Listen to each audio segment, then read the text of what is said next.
जी अस्सलाम वालेकुम। आज का टॉपिक है क्लासिफिकेशन ऑफ सब्जेक्ट। पहले हम देखते हैं सब्जेक्ट होता क्या है, उसके बाद फिर इसकी क्लासिफिकेशन के ऊपर बात करते हैं। तो सब्जेक्ट इन अ सेंटेंस,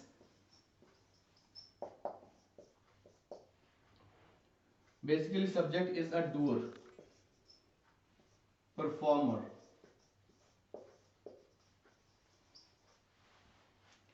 काम करने वाला।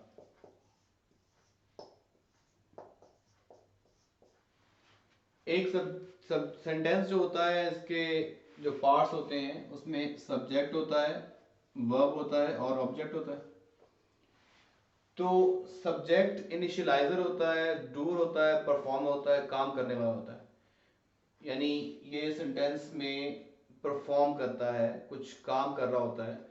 अब कोई भी सेंटेंस है उसमें कोई तस्करा होता है कुछ एक्शन का, तो एक्शन करने वाला जो होता है उसको हम सब्जेक्ट कहते हैं। तो ये एक बेसिक कॉन्सेप्ट है सब्जेक्ट का, यानी कि ये सेंटेंस के इंपॉर्टेंट पार्ट्स में से एक पार्ट है। अब इसकी जो क्लासिफिकेशन है उसको देखते हैं कि इसकी कितनी काइंड्स हैं।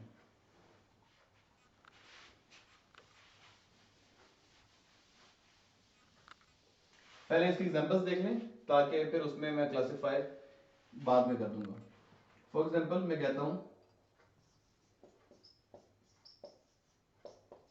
Aslam is my friend,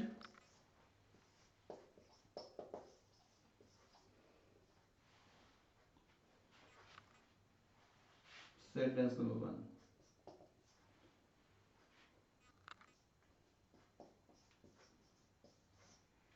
every student of class 9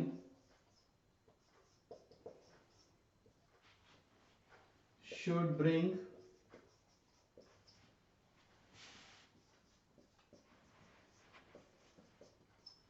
his books।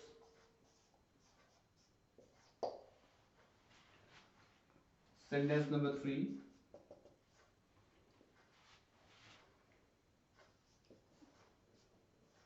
Ali and Aslam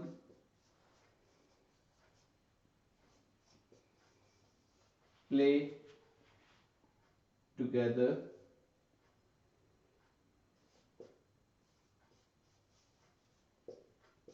in the street।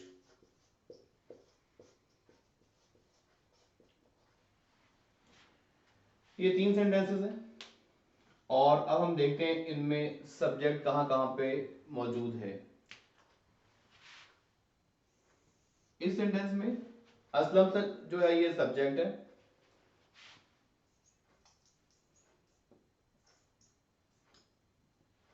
और is present sorry is my friend ये एक प्रेडिकेट है।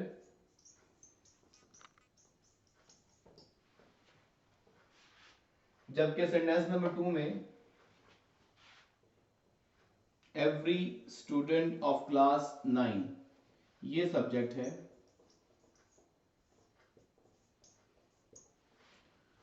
और शुड ब्रिंग हिज बुक्स ये उसका प्रेडिकेट है।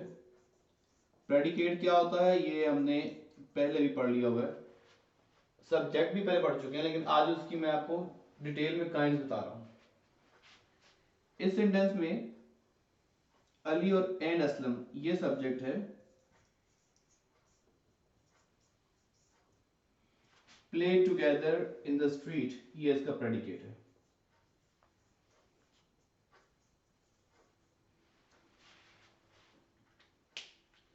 हमने देखा कि सेंटेंस नंबर 1 में जो सब्जेक्ट है वो वन वर्ड है, एक ही वर्ड पे मुश्तमिल है। जबकि सब्जेक्ट नंबर 2 में 1 2 3 4 5 वर्ड्स पे ये सब्जेक्ट जो है वो कंसिस्टेड है। तो ये हमने देखा कि सिर्फ जरूरी नहीं कि एक ही वर्ड का सब्जेक्ट हो, सब्जेक्ट में भी consisted of many words. And when there is a bigger subject which is consisted of more than one words, out of then one word, a single word which is a very important one or a keyword, so there must be a keyword in all these words। इनमें से एक keyword होगा, वो keyword कौन सा है, important 3 word कौन सा है, every student of the class 9, तो ऑब्वियसली स्टूडेंट जो है इसमें सबसे इंपॉर्टेंट वर्ड है या कीवर्ड है। तो ये जो कीवर्ड है बिगर सब्जेक्ट का, उसको बोलते हैं simple subject, simple subject. Keyword of a bigger subject, the most important word of a bigger subject which is consisted of many words is called as simple subject. Okay, so what is the simple subject of sentence number 3? Yes, Ali and Aslam both are simple subjects, simple subjects.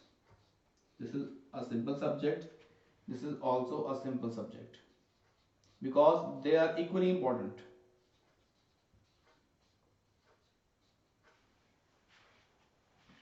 Now, if a subject contains more than one simple subjects, like this one, there are 2 simple subjects, so this altogether subject is called as a compound subject, compound subject. तो हमने देखा कि subject क्या होता है, a doer और performer, काम करने वाला। अ सब्जेक्ट में कंसिस्टेड ऑफ मैनी वर्ड्स, दूसरा कॉन्सेप्ट ये था। तीसरा कॉन्सेप्ट ये था कि if a subject consists of many words, the keyword is called as simple subject, and the next concept is there, if a subject is consisted of more than one simple subjects, this kind of subject is called as a compound subject, and a compound subject is actually the subject which has 2 or more simple subjects which are linked or joined with help of a conjunction. तो ये जनाब एक classification of subject है। Subject is of 3 kinds, subject, simple subject and compound subject. बाकी ज़रूरी नहीं कि ये नाउन हो, बल्कि प्रोनाउन के भी सब्जेक्ट हो सकते हैं, मसलन ही, शी, इट, दे, देम, ये भी सब्जेक्ट्स बन सकते हैं। तो ये एक सब्जेक्ट की डिटेल है। अब हम देखते हैं क्लासिफिकेशन ऑफ ऑब्जेक्ट। जी अस्सलाम वालेकुम। अभी क्लासिफिकेशन ऑफ ऑब्जेक्ट देखते हैं। तो ऑब्जेक्ट पहले देखते हैं कि ऑब्जेक्ट होता क्या है, फिर उसकी क्लासिफिकेशन भी देख लेते हैं। बेसिकली ऑब्जेक्ट जो है ये एक रिसीवर होता है, it is a receiver.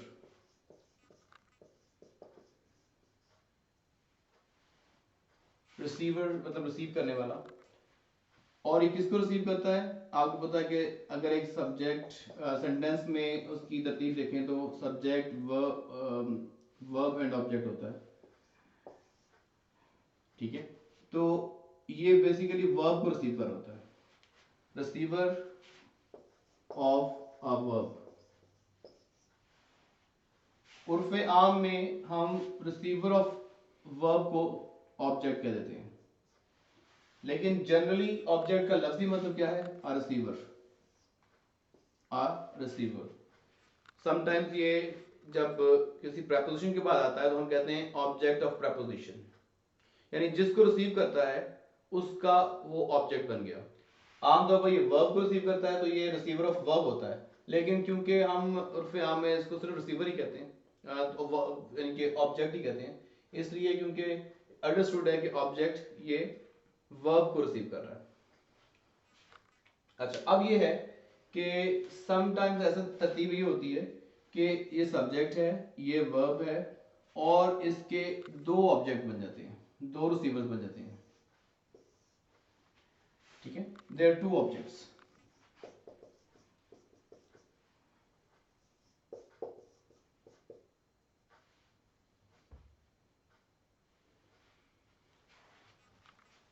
Object 1, object 2 कह सकते हैं आप। इनमें से एक डायरेक्ट होगा और एक इनडायरेक्ट होगा। ठीक है, अब हमने देखना है कौन सा ऑब्जेक्ट डायरेक्ट है और कौन सा डायरेक्ट ऑब्जेक्ट इनडायरेक्ट है। तो फॉर एग्जांपल एक मैं कहता हूँ डायरेक्ट ऑब्जेक्ट, दूसरे कहता हूँ indirect object.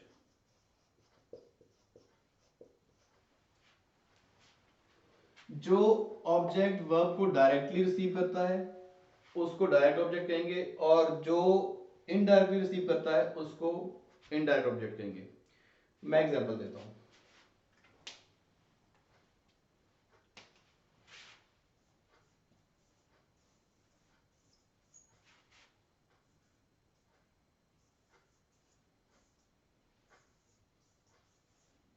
He gave me a bag, for example. This is a sentence. इस सेंटेंस में जो gave है ये वर्ब हो गया, और ये भी एक ऑब्जेक्ट है, ये भी एक ऑब्जेक्ट है।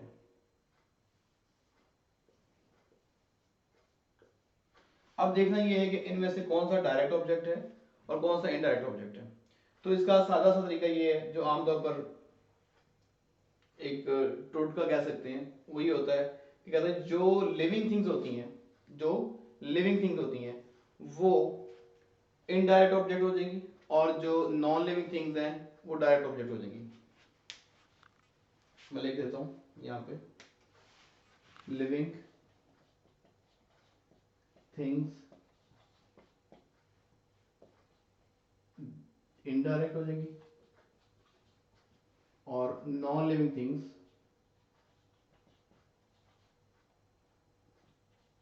डायरेक्ट ऑब्जेक्ट बन जाएंगी। तो इस वाले फॉर्मूले के तहत तो आपको अच्छे से आइडिया हो जाएगा कि लिविंग थिंग मी है तो ये इनडायरेक्ट हो जाएगी, जबकि बैग नॉन लिविंग थिंग है तो ये डायरेक्ट ऑब्जेक्ट बन जाएगी, और इससे हमारा मसला हल हो गया। लेकिन इतनी बात नहीं है। समटाइम्स यूं भी होता है कि मतलब ही गेव मी अ पेट, यहां मैं पेट लगा दूं तो अब दोनों ही लिविंग थिंग्स हो जाएंगी, तो इसका मतलब हमारा ओवरऑल फार्मूला फेल हो गया। तो इसका ज्यादा आसान तरीका ये है कि हम देखें किसके अगेंस्ट चेक हो रहा है। ये तरीका पहला था। दूसरा तरीका आपको जो समझाता हूं वो ज्यादा आसान है। मसलन व्हाट के अगेंस्ट डायरेक्ट है और टू होम के अगेंस्ट इनडायरेक्ट है।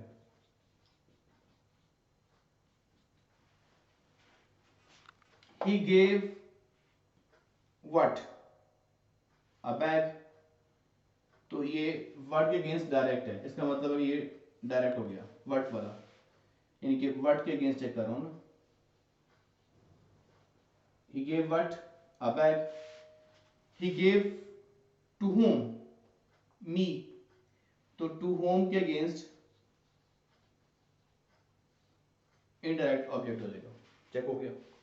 आप कोई भी सेंटेंस ले हैं, he gave what के अगेंस्ट डायरेक्ट ऑब्जेक्ट और टू होम के अगेंस्ट इनडायरेक्ट ऑब्जेक्ट। और तीसरा तरीका जो है वो इससे भी शायद आसान है, जिसके बगैर गुजारा नहीं हो सकता वो डायरेक्ट है, जिसके बगैर गुजारा हो सकता है वो इनडायरेक्ट है।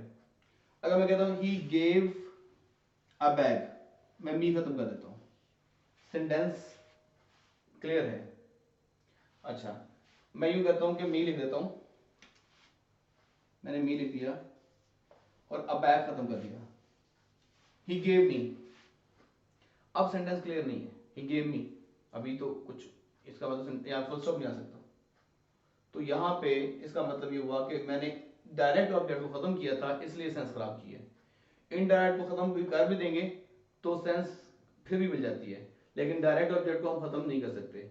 आप थंब रखें, पढ़ें, जिसके साथ सेंस खराब होती है, जिसकी गैर मौजूदगी में सेंस खराब होती है वो डायरेक्ट ऑब्जेक्ट था, और जिसकी गैर मौजूदगी में सेंस खराब नहीं होती वो इनडायरेक्ट ऑब्जेक्ट था। That's all.